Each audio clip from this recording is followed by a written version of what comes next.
ನಮಸ್ಕಾರ, ಕದಂಬ ನ್ಯೂಸ್ಗೆ ಸ್ವಾಗತ. ನಾನು ಸೋನಿಕಾ ಸುದೇಶ್. ಮೊದಲಿಗೆ ಮುಖ್ಯಾಂಶಗಳು.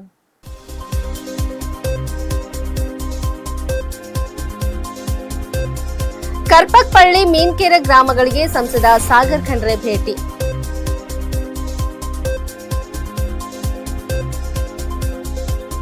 ರಾಜ್ಯದಲ್ಲಿ 20,340 ಶುದ್ಧ ಕುಡಿಯುವ ನೀರಿನ ಘಟಕಗಳು, ಸಚಿವ ಈಶ್ವರ್ ಖಂಡ್ರೆ.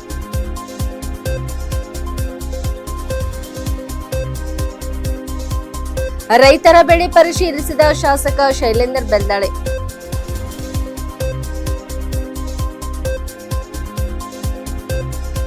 ಖರ್ಗೆ ಅವಮಾನ ಖಂಡಿಸಿ ರಾಜಶೇಖರ್ ಪಾಟೀಲ್ ನೇತೃತ್ವದಲ್ಲಿ ರ್ಯಾಲಿ.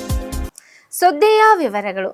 ಬೀದರ್ ದಕ್ಷಿಣ ವಿಧಾನಸಭಾ ಕ್ಷೇತ್ರದ ಕರ್ಪಕ್ಪಳ್ಳಿ ಹಾಗೂ ಮೀನ್ಕೆರೆ ಗ್ರಾಮಗಳಲ್ಲಿ ಲೋಕಸಭಾ ಸಂಸದ ಸಾಗರ್ ಖಂಡ್ರೆ ಅವರು ಮಾಜಿ ಶಾಸಕ ಅಶೋಕ್ ಖೇಣಿ ಅವರೊಂದಿಗೆ ಸಾರ್ವಜನಿಕರು ಮತ್ತು ಪಕ್ಷದ ಕಾರ್ಯಕರ್ತರ ಸಭೆ ನಡೆಸಿದರು. ಸಭೆಯಲ್ಲಿ ಗ್ರಾಮಸ್ಥರೊಂದಿಗೆ ಆತ್ಮೀಯವಾಗಿ ಸಂವಾದ ನಡೆಸಿದ ಸಂಸದರು ಗ್ರಾಮಗಳ ಪ್ರಮುಖ ಕುಂದು ಕೊರತೆಗಳು ಹಾಗೂ ಸ್ಥಳೀಯ ಸಮಸ್ಯೆಗಳನ್ನು ಆಲಿಸಿದರು. ಈ ವೇಳೆ ಸಾರ್ವಜನಿಕರು ತಮ್ಮ ಗ್ರಾಮಗಳಿಗೆ ಸಂಬಂಧಿಸಿದ ವಿವಿಧ ಸಮಸ್ಯೆಗಳನ್ನು ಸಂಸದರ ಗಮನಕ್ಕೆ ತಂದರು. ಗ್ರಾಮಸ್ಥರ ಪ್ರತಿಯೊಂದು ಸಮಸ್ಯೆಗೂ ತ್ವರಿತವಾಗಿ ಸ್ಪಂದಿಸಿ ಸೂಕ್ತ ಪರಿಹಾರ ಒದಗಿಸುವಂತೆ ಸ್ಥಳದಲ್ಲೇ ಸಂಬಂಧಪಟ್ಟ ಅಧಿಕಾರಿಗಳಿಗೆ ಸಂಸದ ಸಾಗರ್ ಖಂಡ್ರೆ ಕಟ್ಟುನಿಟ್ಟಿನ ಸೂಚನೆ ನೀಡಿದರು. ಜನರ ಸಮಸ್ಯೆಗಳ ಪರಿಹಾರ ಮತ್ತು ಜನಸೇವೆಯ ತಮ್ಮ ಮೊದಲ ಆದ್ಯತೆಯಾಗಿದೆ ಎಂದು ಅವರು ತಿಳಿಸಿದರು.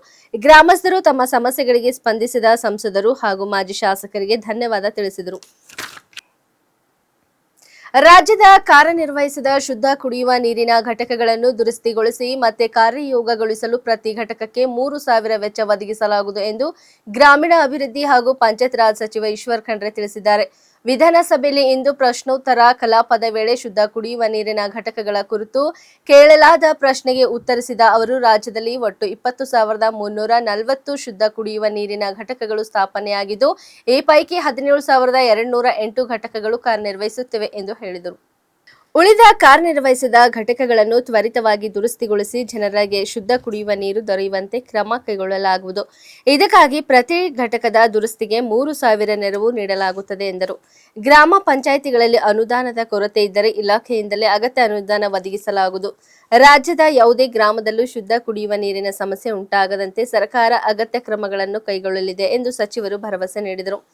ರಾಜ್ಯದ ಕುಡಿಯುವ ನೀರಿನ ಘಟಕಗಳ ದುರಸ್ತಿಗಾಗಿ ಒಟ್ಟು 29.50 ಕೋಟಿ ಅನುದಾನ ಹಂಚಿಕೆ ಮಾಡಲಾಗಿದ್ದು, ಇದುವರೆಗೆ 13 ಕೋಟಿ ಬಿಡುಗಡೆ ಮಾಡಲಾಗಿದೆ ಎಂದು ಮಾಹಿತಿ ನೀಡಿದರು. ರಾಜ್ಯದ ಜನರಿಗೆ ನಿರಂತರವಾಗಿ ಶುದ್ಧ ಮತ್ತು ಸುರಕ್ಷಿತ ಕುಡಿಯುವ ನೀರು ಪೂರೈಸಲು ಸರ್ಕಾರ ಬದ್ಧವಾಗಿದೆ ಎಂದು ಸಚಿವ ಈಶ್ವರ್ ಖಂಡ್ರೆ ಹೇಳಿದರು. ಈ 6 ಘಟಕಗಳಿಗೆ ಇವತ್ತು ದುರಸ್ತಿ ಮಾಡಲಿಕ್ಕೆ ಅವಶ್ಯಕತೆ ಇರುವಂತಹ ಅನುದಾನ ಗ್ರಾಮ ಪಂಚಾಯಿತಿ ಅನುದಾನದಿಂದ ಆದರೂ ಮಾಡ್ತೇವೆ.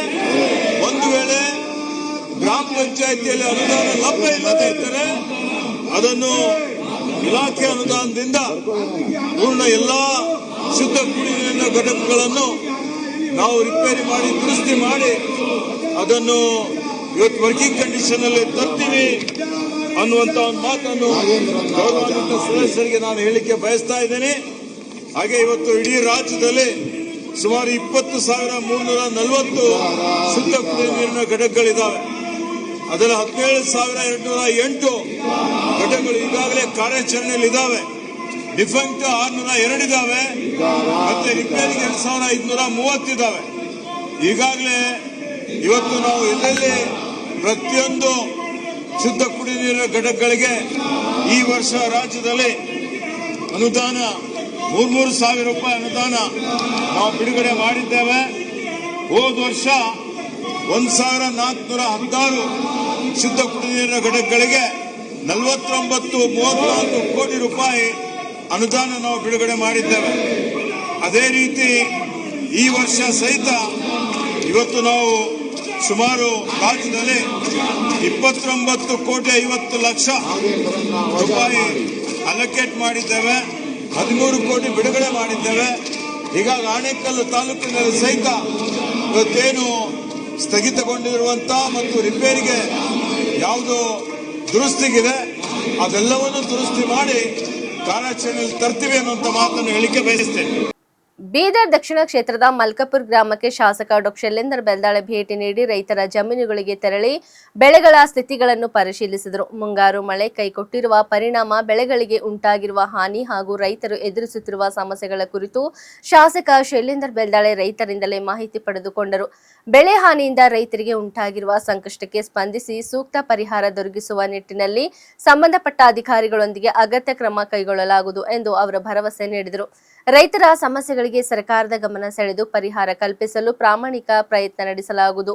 ಅನ್ನದಾತರ ಹಿತವೇ ತಮ್ಮ ಆದ್ಯತೆಯಾಗಿದ್ದು ರೈತರೊಂದಿಗೆ ಸದಾ ಇರುವುದಾಗಿ ಶಾಸಕ ಶೈಲೇಂದ್ರ ಬೆಲ್ದಾಳೆ ತಿಳಿಸಿದರು.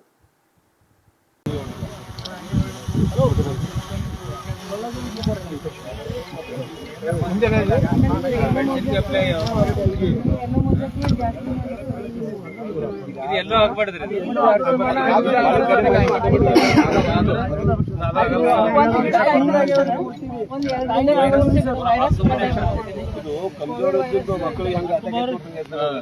ಇದು ಎಲ್ಲೋ ಮೊಸಾಯಿಕ್ ವೈರಸ್ ಬಹಳ ಜಲ್ದಿ ಸ್ಪ್ರೆಡ್ ಆಗ್ತದೆ ಸರ್.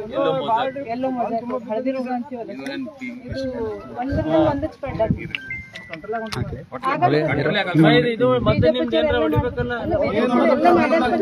ಇಲ್ಲಾಂದ್ರೆ ಬೇರೆ 20% ರಿಟರ್ನ್ ಬರ್ತದ ರೈತರಿಗೆ.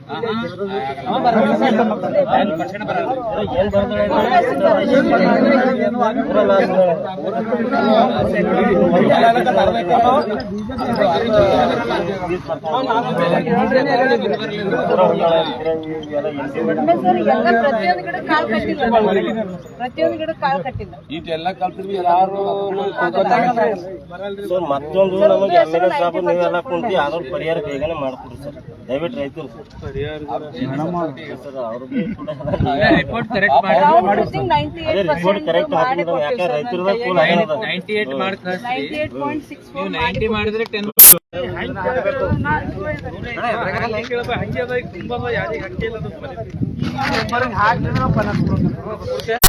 ಕಾಯಿಲೆಗಲ್ರಿ ಒಳಗೆ ಕಾಯಾಗಲ್ಲ ನೋಡ್ಲಕ್ ಕಾಯಿ ಕಾಣಿಸ್ತಾವ್ರಿ ಒಳಗೆ ಬೀಜ ಆಗಲ್ಲ. ಏನು ಎಲ್ಲೋದ್ರಿಂದ ಒಂದು 10% ಹೋದ್ರೆ ಕಾಯಿ ಎಲ್ಲೋ ಐತಂದ್ರೆ ಮುಚ್ಚಿ ಕಾಲ ಒಳಗೆ ಕಾಯಿ ಆಗಲ್ಲ. ಬೇರಿಗೆ ಏನಾಗ್ತದ ಮಾಯಿಶ್ಚರ್ ಇರ್ತದೆ, ಗಂಟು ಆಗ್ತದೆ. ಒಳಗೆ ಬೇರೆ ಗಂಟು ಆದ್ರೆ ಅಷ್ಟೇ ಸಾರ್ವಜನಿಕ ಎಲ್ಲ ಮಳೆ ಕಮ್ಮಾಗಿ ಬೀಜನೇ ಪ್ರಾಬ್ಲಮ್ ಇಲ್ಲ. ಕಾಂಗ್ರೆಸ್ ಅಧ್ಯಕ್ಷ ಮಲ್ಲಿಕಾರ್ಜುನ್ ಖರ್ಗೆ ಅವರು ಸಾರ್ವಜನಿಕ ಸಭೆಯನ್ನು ಉದ್ದೇಶಿಸಿ ಮಾತನಾಡಿದ ಸ್ಥಳದಲ್ಲಿ ಕೆಲವು ಸಂಘಟನೆಗಳ ಕಾರ್ಯಕರ್ತರು ಶುದ್ಧೀಕರಣ ಯಜ್ಞ ನಡೆಸಿದ ಘಟನೆ ಖಂಡಿಸಿ ಹುಮ್ನಾಬಾದ್ನಲ್ಲಿ ಬ್ಲಾಕ್ ಕಾಂಗ್ರೆಸ್ ವತಿಯಿಂದ ಬೃಹತ್ ಪ್ರತಿಭಟನೆ ನಡೆಸಲಾಯಿತು. ಮಾಜಿ ಸಚಿವ ರಾಜಶೇಖರ್ ಪಾಟೀಲ್ ಅವರ ನೇತೃತ್ವದಲ್ಲಿ ನಡೆದ ಪ್ರತಿಭಟನೆಯಲ್ಲಿ ಕಾಂಗ್ರೆಸ್ ಕಾರ್ಯಕರ್ತರು ಹಳೆ ತಹಸೀಲ್ದಾರ್ ಕಚೇರಿಯಿಂದ ಡಾ ಬಿಆರ್ ಅಂಬೇಡ್ಕರ್ ವೃತ್ತದವರೆಗೆ ರ್ಯಾಲಿ ನಡೆಸಿ ಆಕ್ರೋಶ ವ್ಯಕ್ತಪಡಿಸಿದರು.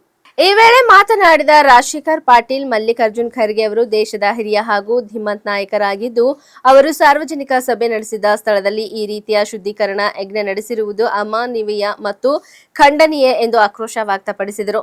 ಬಿಜೆಪಿ ಸರ್ಕಾರ ಬಂದ ಬಳಿಕ ಇಂತಹ ಕೃತ್ಯಗಳು ಹೆಚ್ಚಾಗಿವೆ ಎಂದು ಆರೋಪಿಸಿದ ಅವರು ಘಟನೆಗೆ ಕಾರಣರಾದವರ ವಿರುದ್ಧ ಸೂಕ್ತ ಕಾನೂನು ಕ್ರಮ ಕೈಗೊಂಡು ಶಿಕ್ಷೆ ನೀಡಬೇಕು ಹಾಗೂ ನ್ಯಾಯ ಒದಗಿಸಬೇಕು ಎಂದು ಒತ್ತಾಯಿಸಿದರು.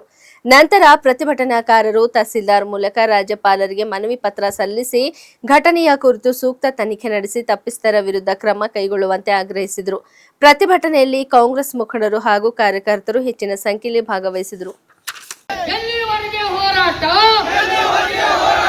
ಎಲ್ಲಿವರೆಗೆ ಹೋರಾಟ,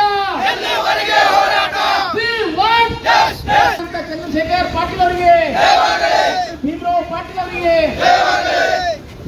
ಮನುವಾದಿ ಮನಸ್ಥಿತಿ ಹೊಂದಿರತಕ್ಕಂಥ ಹೀನ ಮನುಷ್ಯರಿಗೆ, ಮನುವಾದಿ ಮನಸ್ಥಿತಿ ಹೊಂದಿರತಕ್ಕಂಥ ಹೀನ ಮನುಷ್ಯರಿಗೆ, ಮಲ್ಲಿಕಾರ್ಜುನ್ ಖರ್ಗೆಜಿ ಅವರಿಗೆ, ಮಲ್ಲಿಕಾರ್ಜುನ್ ಖರ್ಗೆಜಿ ಅವರಿಗೆ ಆವಾಜ್ ದೋ, ಆವಾಜ್ ದೋ. ಇಂಡಿ ತಾಲೂಕಿನ ನಾದಾ ಬಿಕೆ ಗ್ರಾಮದ ಹಿರಿಯ ಆದರ್ಶ ಶಿಕ್ಷಕರಾದ ಬಸವರಾಜ್ ಪಿ ಮೂಲಿ ಅವರಿಗೆ ರಾಜ್ಯ ಮಟ್ಟದ ಪ್ರತಿಷ್ಠಿತ ಆದರ್ಶ ಶಿಕ್ಷಣ ರತ್ನ ಪ್ರಶಸ್ತಿ ನೀಡಿ ಗೌರವಿಸಲಾಗಿದೆ. ಕಲಬುರಗಿಯ ಕನ್ನಡ ಸಾಹಿತ್ಯ ಪರಿಷತ್ ಭವನದಲ್ಲಿ ಆಗಸ್ಟ್ 23, 2026ರಂದು ನಡೆದ ಕಲಬುರಗಿ ಸಾಹಿತ್ಯ ಸಂಭ್ರಮ ಕಾರ್ಯಕ್ರಮದಲ್ಲಿ Suvarna Karnataka association press club Bengaluru ಹಾಗೂ ಕನ್ನಡ ಸಾಹಿತ್ಯ ಪರಿಷತ್ ಕಲಬುರಗಿ ಇವರ ಸಹಯೋಗದಲ್ಲಿ ಪ್ರಶಸ್ತಿ ಪ್ರದಾನ ಸಮಾರಂಭ ಆಯೋಜಿಸಲಾಗಿತ್ತು. ಕಾರ್ಯಕ್ರಮದಲ್ಲಿ ಲೇಖಕ ಶರಣಗೌಡ ಪಾಟೀಲ್ ಚಂದಾಪುರ್, ಬಿಜೆಪಿ ಜಿಲ್ಲಾ ಗ್ರಾಮಾಂತರ ಉಪಾಧ್ಯಕ್ಷೆ ಸಂತೋಷಿ ರಾಣಿ ಪಾಟೀಲ್ ತೆಲ್ಕೂರ್, ಕಸಾಪ ಜಿಲ್ಲಾ ಅಧ್ಯಕ್ಷ ವಿಜಯಕುಮಾರ್ ಪಾಟೀಲ್ ತೆಗಲತಿಪ್ಪಿ, ಡಾಕ್ಟರ್ ಸಿದ್ದಣ್ಣ ಬ್ಯಾಡ್ಗಿ, ಮಕ್ಕಳ ಸಾಹಿತ್ಯ ಪಂಡಿತ್ ಅವಾಜಿ, ವಿಜಯಪುರ ಪ್ರತಿಷ್ಠಾನದ ಅಧ್ಯಕ್ಷೆ ಮಂಜುಳಾ ಪಾವಗಡ್, ಸಾಹಿತಿ ಮೂಡಬಿ ಗುಂಡೇರಾವ್, ಸಾಹಿತಿ ಶಿವರಾಜ್ ಅಂಗಡಿ ಹಾಗೂ ಧನಲಕ್ಷ್ಮಿ ಬೆಂಗಳೂರು ಅವರ ಸಮ್ಮುಖದಲ್ಲಿ ಬಸವರಾಜ್ ಪಿ ಮೂಲಿ ಅವರಿಗೆ ಪ್ರಶಸ್ತಿ ನೀಡಿ ಗೌರವಿಸಲಾಯಿತು. ಹಿರಿಯ ಶಿಕ್ಷಕರಾಗಿ ಶಿಕ್ಷಣ ಕ್ಷೇತ್ರಕ್ಕೆ ಸಲ್ಲಿಸಿದ ಸೇವೆಯನ್ನು ಗುರುತಿಸಿ ಈ ರಾಜ್ಯ ಮಟ್ಟದ ಪ್ರಶಸ್ತಿಯನ್ನು ನೀಡಲಾಗಿದೆ. ಬಸವರಾಜ್ ಪಿ ಮೂಲಿ ಅವರ ಈ ಸಾಧನೆಗೆ ನಾದ ಬಿಕೆ ಗ್ರಾಮ ಸೇರಿದಂತೆ ತಾಲೂಕಾ ಹಾಗೂ ಶಿಕ್ಷಣ ಕ್ಷೇತ್ರದ ಗಣ್ಯರು ಅಭಿನಂದನೆ ಸಲ್ಲಿಸಿದ್ದಾರೆ. ಇಲ್ಲಿಯವರೆಗೆ ಸುದ್ದಿ ಕೊಟ್ಟಿದ್ದು ನಾನು ಸೋನಿಕಾ ಸುದೇಶ್. ಮುಂದಿನ ಸುದ್ದಿಯೊಂದಿಗೆ ಮತ್ತೆ ಭೇಟಿಯಾಗೋಣ. ವಂದನೆಗಳು.